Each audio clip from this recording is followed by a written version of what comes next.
it unless you're using a special filter which has got a kite mark of approval and all that sort of stuff on it. Yeah. If in doubt, email me or ask me, or there's Tring Astronomy Centre as well, not far away from Milton Keynes. Those guys know everything. And you don't want to do anything that makes you go blind, do you, Mick? No. Oh, you got to love him. I was just doing something. He was fiddling with bits. I was looking up the date of the Great American Eclipse next year, which we can Oh, that's a very good, yes. Yeah. I was going to ask you, actually, when was that? Well done there, Mick. I like what you did there. When's the next one? Well, the next totality is not till 2090 in the UK. So 2090? Wow. So we've got a while to wait. But if you want to go abroad... Yes, if you go to America next year, August 21st, they're calling it the Great American Solar Eclipse because it's the biggest one they've been for a long, long time, and you can see it right from the west coast to the east coast. Starts up in north of California, I think, and comes right across the mid-states, right across to finishes in South Carolina. So wherever you are in the middle of America, you're going to see it. Awesome. I mean, that's amazing. I did see a guy, actually. I think one of the guys went out on a boat to see this last one, out into the Atlantic to see it. And also another guy went in a plane and timed it so that it was in the plane actually almost chasing the shadow, and you can see it across the top of the clouds. Wow. Which is fantastic. crazy. I think there's some pictures as well from satellites that actually show the shadow on the Earth, which is really cool. So can I just get right in my head then? Obviously, the reason, clearly we know the moon is much, much smaller than the sun. Yeah. But the reason it eclipses it is because of perspective, isn't it? In terms of distance. And so... Yeah, it just happens to be that sort of distance. It is moving away from us really, really slowly. Yeah. But at the moment, it's perfect. So even though your head is much, much bigger than a 10-pence piece, if I was the distance we are now, if I held a 10-pence piece up at arm's length, it would pretty much eclipse your face. Yeah, pretty much. So That's what we change, Mick. Well, I've never seen Steve's wallet, so you might need a 50p. We use that in astronomy all the time. They talk about like angles and things like that, and we actually use our thumb and fingers to work out angles in the sky and distances, but sort of arm length, so it all works.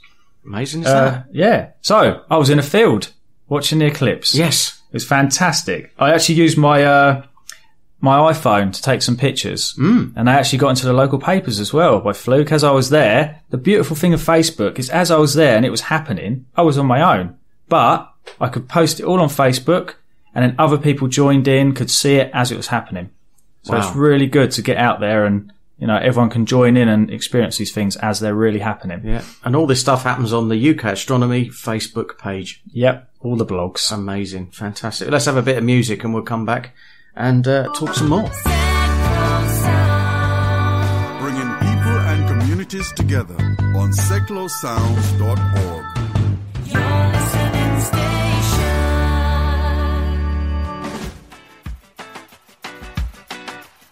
He's Martin Clark. And she's Heather Harrison. And together we present the Roots Collective here on Seclo Sounds. Tune in every Friday from 9 p.m. to hear a great selection of blues, folk, jazz, reggae, country, soul, gospel and Americana. And don't forget there's my gig guide for MK and the surrounding area too. The Roots Collective on Seclo Sounds, your community radio station.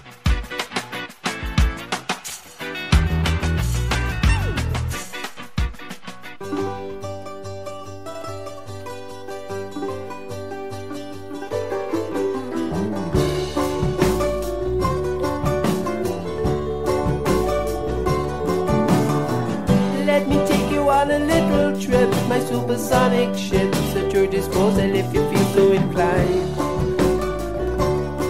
Well, alright. We're gonna travel faster than light, so do up your overcoat tight, and we'll go anywhere you want to decide. Well, alright.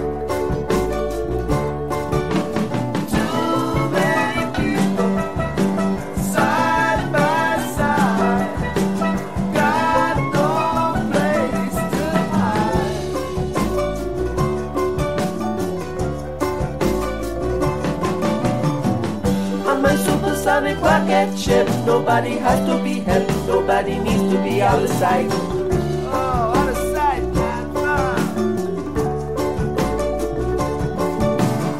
Nobody's gonna travel second class, there'll be equality and no suppression of minorities.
supersonic ships at your disposal if you feel so inclined.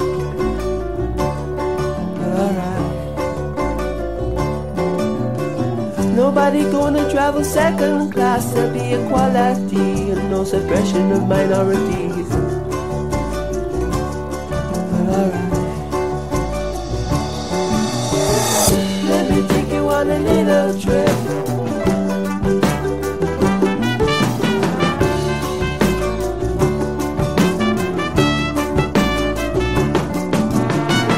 On a supersonic rocket ship.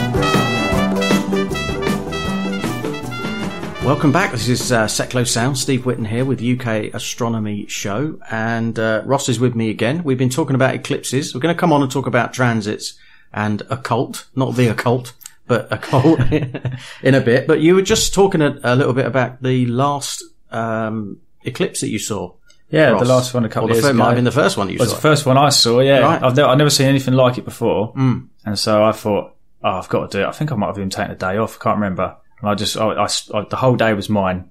I dropped the wife off to work, grabbed the car, so I had it all day. And I just went and sat in the field and watched the sun. Fantastic. And yeah, it was really, really good. It was really bizarre because I was at, I've got to do a shout out to Emberton Sports and Social Club. Yeah. In Olney. Well, not allowed to say Olney. I don't like Olney because they're slightly to the side of it. It's Emberton. Right. And Near bless Olney. them. Yeah. As I was out there watching it and as the moon drifted across, it started getting dimmer, the light, and it actually got quite cold, which is bizarre. I mean, it's going to because it's blocking out a lot of the heat from the sun. Yeah. But you don't really realise how much of an effect, if something stayed there, it could change Earth's climate forever. And, to feel it go across and then get cold and put a jumper on it, and bless them, they saw me out there and they came up and got me a coffee and a bit of cake and, had a little look themselves and said, thank you so much. And then that's really where UK Astronomy started. Right. Because from that, they then invited me in, had a chat, and asked me to do some presentations there. Fantastic. And then here we are today. Yeah. So it's thanks to the eclipse and them that we're here talking on a radio show. So Well, that's quite bizarre, actually, I suppose, because I suppose in ancient times they may well have believed that an eclipse was the start of some new things anyway. wouldn't Yeah, they? So, or the end. I think the Aztecs used to sacrifice people, didn't they? They did, I think. To eclipses. Did you notice when the sun was partially... This was a solar eclipse, wasn't it? Yeah. When the sun was partially obscured by the moon. Did the birds, stop singing? I was gonna ask that, Do you know, it was really... I always say it was really bizarre, I think is the word, because everything went quiet. It was silent, it went cold, it went dim, and you're kind of feel like you're in another world for a moment. You're kind of sitting there thinking, oh, I don't like Spooky, it. isn't it? Yeah. Your instincts kind of say, oh, I don't like this. Like your animal instincts, oh, I don't like this maybe. And everyone was quiet. Even I was quiet. It's strange. It's almost like you're watching it, and then as it slowly starts drifting back, and you get the warmth on you again, you then go, oh, thank God for that. We're back to normal. Yeah. So, something else I found was I saw probably the same one, but I noticed I was in my back garden, and we've got lots of trees. I noticed the shadows of the leaves were elliptical shaped. Which was really odd. So if people see a partial eclipse, look out for that. Shadows look a bit weird as well. Cool. Wow. Have to wait till the next They one. always did. It was a bit before my time, that. The Shadows. It was that silly little dark... Oh, you weren't talking about that, was sort of... No. Oh, well, there you go. There's a song for the next bit. I remember there was an eclipse in 1999, wasn't there? Yes, I think that's probably what I saw. Right. Was that the one at Cornwall? Did people No, there was one, I think it was a didn't they? total Remember? eclipse over the UK, wasn't it? That was that's the one in Cornwall. Yeah, there was one where everyone went to Cornwall and they did it. Yeah. There was one after that, which was a partial.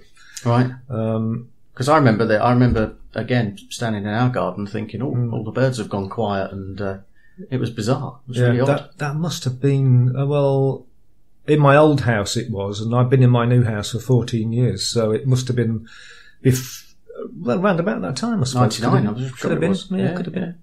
So why do you think the birds go quiet then? Because you said about animal instinct. Do you think it's just that they suddenly go, oh, hang on, it's become night again? They think it's getting dark and night, so they all kind of start nesting in, and then about an hour or so later, then they suddenly go, oh, hang on. What was that about? Hang on a minute. It's messing with their wiring, isn't it? Which is strange because they don't do it when it gets cloudy.